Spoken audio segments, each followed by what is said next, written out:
একজন গৃহবধূর হাত পা বাঁধা, মুখ বাঁধা অবস্থায় ডিপ ফ্রিজ থেকে একটা লাশ উদ্ধার করা হয়। এই লাশ উদ্ধার সংক্রান্তে আমাদের মূলত আজকে ব্রিফিং। তো এইটার সংক্রান্তে একটা কলাবাগান থানায় একটা হত্যা মামলা রুজু হয়েছে। এই হত্যা মামলার যে এফআইআর, যেটা এফআইআর হিসাবে যেটা বলা হয়েছে যে মামলার বাদী একটা মামলা করেছেন যে তার ভগ্নিপতি যেটা আছে, ভগ্নিপতির বিরুদ্ধে যে তার যে আসামি নজরুল ইসলাম যাকে করা হয়েছিল, যে নজরুল ইসলাম এবং যে ভিকটিম তার নাম হচ্ছে তাসলিমা আক্তার। এই দুজনের মোটামুটি 20 থেকে 22 বছরের মতো সংসার জীবন। তাদের 3টি মেয়ে সন্তান আছে। 3টি মেয়ে সন্তানের মধ্যে বড় মেয়েটির বয়স 19 বছরের মতো, ছোট সন্তানের বয়স 3 বছরের মতো। তো 2টা মেয়ে নিয়ে থাকে, আর ছোট মেয়েটা নানার বাড়িতে থাকে। তো তাদের মধ্যে তাদের একদিন হঠাৎ করে ওই যে 12-13 তারিখ সকালে এই 2টা মেয়ে যেটা থাকে, 2টা মেয়ে মোটামুটি বয়স, একটা 19 আর একটা 14-15 মতো। তাদেরকে সকালে উঠে বলে ওই আসামি নজরুল যে তোমার মা তো অন্য একজনের সাথে পালায় চলে গেছে, এখানে তো কেউ না, আমি খুঁজতে যাচ্ছি, তোমাদের রেখে বাসায় রেখে যাওয়াটা আমার জন্য নিরাপদ না, চলো তোমার নানির বাড়িতে রেখে আসি। তো নানার বাড়ি বা নানির বাড়ি যেটা আছে সেটা হচ্ছে আপনার গাজীপুরে। তো গাজীপুরে না নিয়ে গিয়ে তাদেরকে নিয়ে যায় তার বোনের বাড়িতে, মানে মেয়েদের ফুফুর বাড়িতে, সেটা আদাবরে। তো ফুফুর বাড়িতে রেখে সে চলে যায় তার মতো করে। তো এরপরে বড় মেয়েটা যেহেতু বড়, তার মনে হয় কিছু সন্দেহ জাগে যে যখন সকালে তাদের রুমে গিয়েছিল, তার বাবা মা যে রুমে থাকে সেই রুমে যাওয়ার পরে দেখে যে ওই রুমে সে কিছু কিছু আলামত দেখতে পায়, যেটা ওই সময় বলে না, যে ওই দেয়ালে কিছু ছোপ দাগ ছিল রক্তে। তো এরপর থেকে সন্দেহ হয় যে মা কেন আরেকজনের সাথে যাবে, আর যে গেলেও সেটা হয়তো কিছু না হলেও কিছু সে বুঝতে পারার কথা। এই রাতে ঘুমালো, 12 তারিখে রাতে 11টা বা 11:30 থেকে তারা রুমে চলে গেছে, এরপরে সকালে উঠে নাই। তো এটা তার কাছে একটু সন্দেহজনক মনে হয়েছে।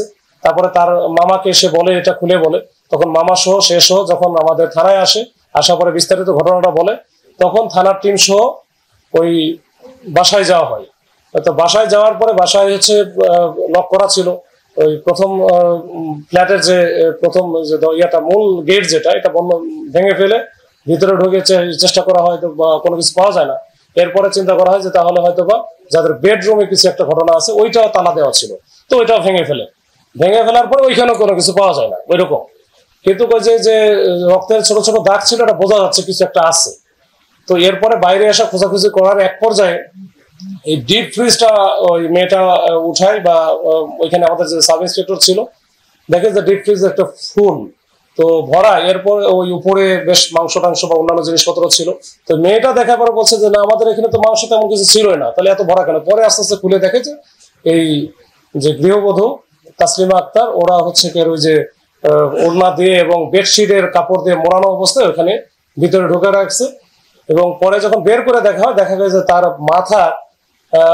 মাথাতে উপর্যুপরি আঘাত আছে, ধারালো আঘাত, এবং মাথার খুলি সহ ভেঙে এগুলো ঢুকে গেছে।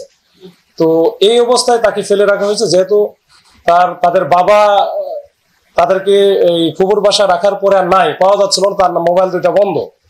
তো তখন ধরে নেওয়া হচ্ছিল যে এটা এই ঘটনাটা হয়তো তার বাবাই করেছে।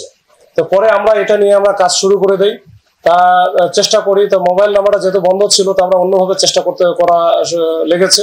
এরপর আমরা সিসি ক্যামেরা ফুটেজ পর্যালোচনা, গোয়েন্দা সূত্র এবং অন্যান্য যে আমাদের প্রযুক্তিগত যে ব্যবহার, এইটার ভিত্তিতে আমরা কিন্তু তার অবস্থানটা শনাক্ত করতে সক্ষম হই। এবং গতকালকে রাত্রে আমরা বংশাল এলাকায় তাকে আমরা ধরে ফেলি রাত্র 10টার দিকে।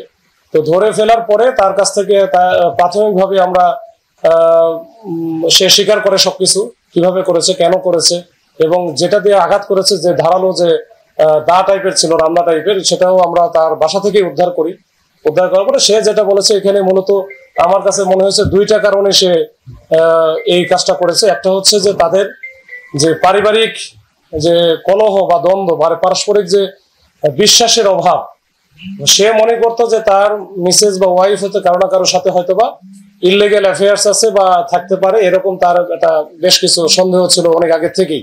তো এইটা একটা বড় ধরনের সন্দেহ ছিল, এবং সেদিন যেদিন ঘটনা ঘটে ওই রাতে যখন সে বাসায় ফিরে তখনও ওই লক নাকি দুটা খোলা ছিল, মানে যেটা তালা দেওয়া থাকছে তালা দেওয়া নাই। সে মনে করছে যে এখানে তো অন্য কেউ আসছিল।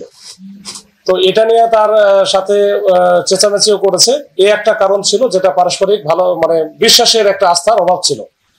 2 নাম্বার ছিল যেটা হচ্ছে যে টাকা পয়সার একটা বড় বিষয় ছিল।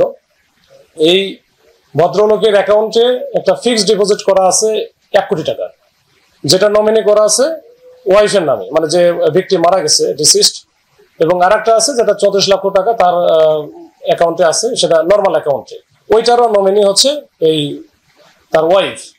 এখন তার বক্তব্য যে এই টাকাটা হস্তগত করার জন্য তাকেও যে কোনো সময় তার ওয়াইফ মেরে ফেলতে পারে, এরকম একটা বিষয়। মেরে ফেলতে পারে, মেরে ফেললে তখন তো নমিনি বা তার উত্তরাধিকার তো তার মেয়ে, তার ওয়াইফই।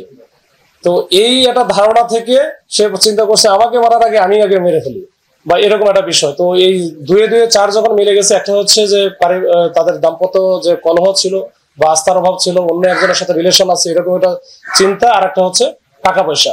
এই দুইটা যখন এক জায়গায় হয়ে গেছে, মাথায় তখন রক্ত গরম হয়ে গেছে। তখন রাত্রে 12টার পরে যখন ওনার ওয়াইফ যখন ওই যে আমাদের ডিসিস্ট যখন ঘুমাইয়া পড়ে, এই ঘুমন্ত অবস্থায় সে কিন্তু ওই তার আগে থেকে রেডি করা ছিল দাটা নিয়ে আসা উপর যে পড়ে কিন্তু সে কোপায়। তখন যখন কোপানোর পরে যখন সে মারা যায় বা মারা মনে করতেছে মারা নাও যাইতে পারে, তখন কিন্তু মুখটাও বেঁধে ফেলে, গামছাতে মুখ বেঁধে ফেলে। ওই তার যে বেডশিট ছিল এটাও পেছায় ফেলে। এরপরে লাশটা কোথায় রাখবে, মানে এটা গুম করবে না কোথায় নিয়ে যা রাখবে, এটা তখন আসলে সে বুঝে উঠতে পারতেছিল না। যখন ভোর হয়ে যাচ্ছিল, সকাল হয়ে গেলে তখন কোথায় নিয়ে যাবে, এখন ওনার ওজনও তো বেশ। তখন তার মাথায় হঠাৎ করে ভূত চাপে যে ঠিক আছে, এটা আমরা তার যে বড় ডিপ ফ্রিজ আছে, ডিপ ফ্রিজের ভিতরে ঢুকে ফেলি। তখন ডিপ ফ্রিজের ভিতরে ঢুকে ওর উপরে অন্যান্য যে মাছ বা মাংস বা অন্যান্য খাবার ছিল এগুলো দিয়ে সে রেখে দেয়। সকালে ওই প্ল্যানটা করে মেয়েদেরকে বোঝায় যে তার মা আসলে অন্য একজনের সাথে চলে যায়।